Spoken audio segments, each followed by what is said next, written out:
Kemudian ya ikhwah, definisi iman. Apa itu iman? Iman dikatakan oleh para ulama secara bahasa dan secara istilah. Lughatan wa istilahan. Iman secara bahasa itu adalah at-tasdiq wal iqrar. Percaya dan penetapan. Itu secara bahasa. Ya, dikatakan iman karena ada iqrar, ada penetapan dan tasdiq, kepercayaan. Ya, itu iman secara bahasa. Adapun secara istilah, kata para ulama, maksud dari iman i'tiqad bil qalbi wa iqrar bil lisan wa amalu bil jawarih yazidu bi ta'ati wa yanqusu bil ma'siyati. Iman secara istilah yang i'tiqad bil qalb, meyakini di dalam hati. Wa iqrarun bil lisan, menetapkan lewat lisan. Wa amalun bil jawarih, dan mengamalkan dengan anggota badan. Maka tiga hal ini diyakini oleh Ahlus Sunnah wal Jamaah. Jadi iman yang pertama iqrar bil qalb atau i'tiqad bil qalb, meyakini dengan hati. Yang kedua iqrar bil lisan, menetapkan lewat lisan. Yang ketiga amalun bil jawarih, mengamalkan dengan anggota badan. Yang ketiga dia beriman kepada Allah, hatinya yakin akan Allah Azza wa Jalla, wujudnya, rububiyahnya, uluhiyahnya, al-asma wa sifat. Kemudian dia menetapkan lewat lisan, ya, meyakini dan menetapkan lewat lisan akan iman kepada Allah Azza wa Jalla. Kemudian diaplikasikan dengan amalan lewat anggota badan. Wa amalun bil arkan atau wa amalun bil jawarih. Ya, ini sebagaimana perkataan Al-Hasan Al-Basri rahimahullah, laisal iman bitamanni wala bitahalli walakinnal iman ma waqara fil qalb wa saddaqathu al-a'mal. Iman, kata Imam Hasan Al-Basri rahimahullah, bukan dengan harapan semata dan perhiasan semata.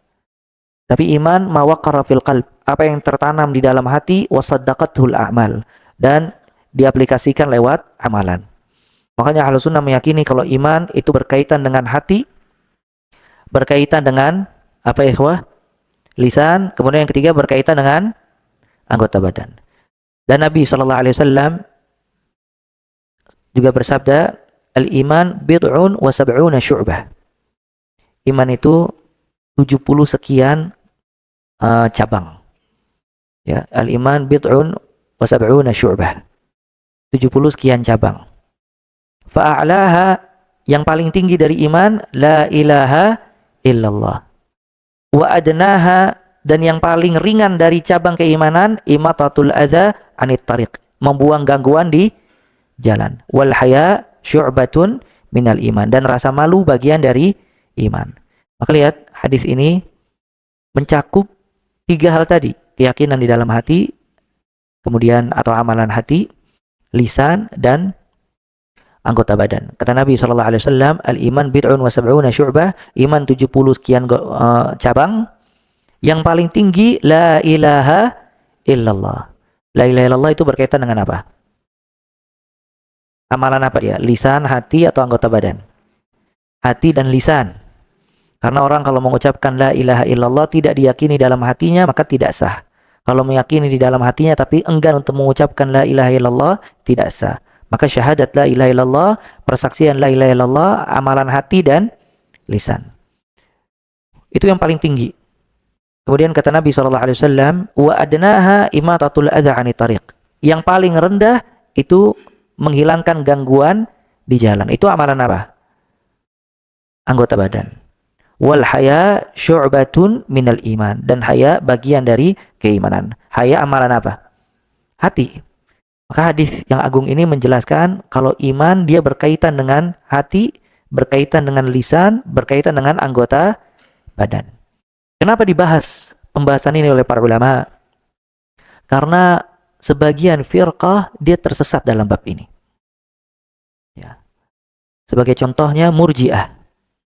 Murji'ah meyakini kalau iman itu hanya di hati. Makanya mereka punya keyakinan siapapun yang berbuat maksiat, imannya tetap tidak goyah dan tidak berubah. Bahkan kata mereka imannya itu sama seperti iman Abu Bakar, bahkan iman Jibril alaihissalam.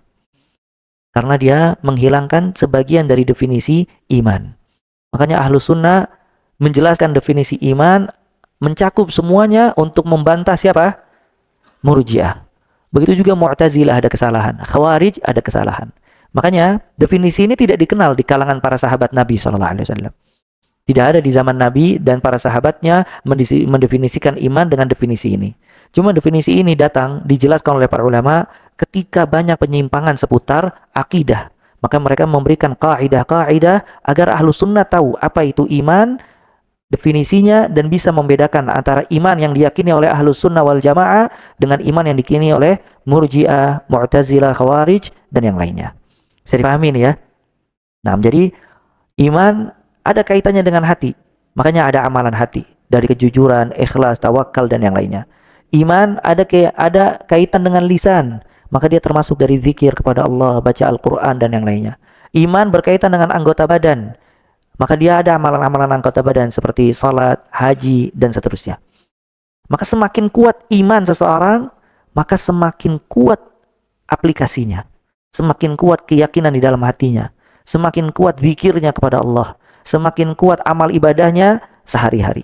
Semakin lemah imannya, maka semakin lemah pula keyakinan di dalam hati. Semakin sedikit pula dia berzikir kepada Allah Azza wa Jalla. Semakin sedikit juga dia beramal saleh lewat anggota badan.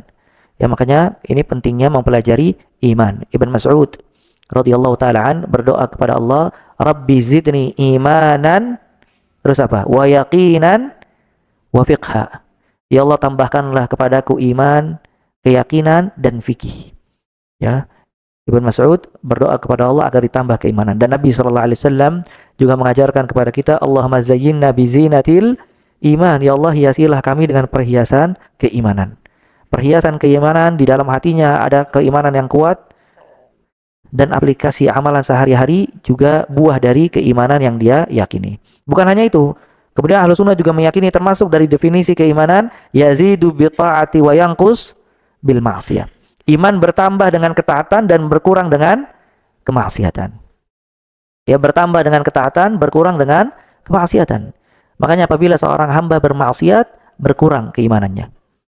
Tapi kalau dia berbuat ketaatan, bertambah keimanannya. Makanya seorang hamba kalau dia fokus beribadah, jaga sholat, zikir, Al-Quran, birrul walidain, itu akan tambah imannya. Ya. Namun kalau dia jatuh atau dia berbuat maksiat, berkurang lagi imannya. Maka Ahlus Sunnah meyakini kalau iman yazid wa yanqus, dia bertambah dan berkurang. Makanya min fiqh, termasuk dari fikih, dari ilmu yang dalam, seseorang mempelajari asbab ziyadatil iman wa nuqsanihi, sebab-sebab bertambahnya iman dan sebab-sebab yang mengurangi keimanan. Karena dia tahu, ya kata Abu Darda radhiyallahu taala an, inna min fiqhir rajul an yatafaqqat imanahu. Di antara tanda keilmuan seseorang, dia selalu mengoreksi keimanannya. Ayazdad huwa am yantaqis. Apakah imannya bertambah atau berkurang? Kalau berkurang, dia tahu sebab-sebab yang menyebabkan imannya kurang apa. Nah, kemudian dia punya obatnya, apa sebab-sebab yang dapat menambah keimanannya. Ya, makanya di sini pentingnya mempelajari sebab-sebab yang dapat mendatangkan keimanan dan sebab-sebab yang dapat mengurangi keimanan. Seperti maksiat mengurangi keimanan. Kemudian teman-teman yang buruk mengurangi keimanan. Kelalaian mengurangi keimanan. Sibuk dengan dunia mengurangi keimanan. Nah, sebabnya yang menambah keimanan, ketaatan kepada Allah, teman-teman yang baik, hadir di majelis ta'lim, baca Al-Quran, dan seterusnya. Ya, maka definisi iman sesuai Ahlus Sunnah wal Jamaah, yang pertama i'tiqad bil qalb, meyakini dengan apa? Hati. Yang kedua iqrar bil lisan, menetapkan lewat lisan. Wa amalun bil jawarih, mengamalkan dengan anggota badan. Yazid bi ta'ah, bertambah dengan ketaatan. Wa yanqus bil ma'siyah, dan berkurang dengan kemaksiatan. Kemudian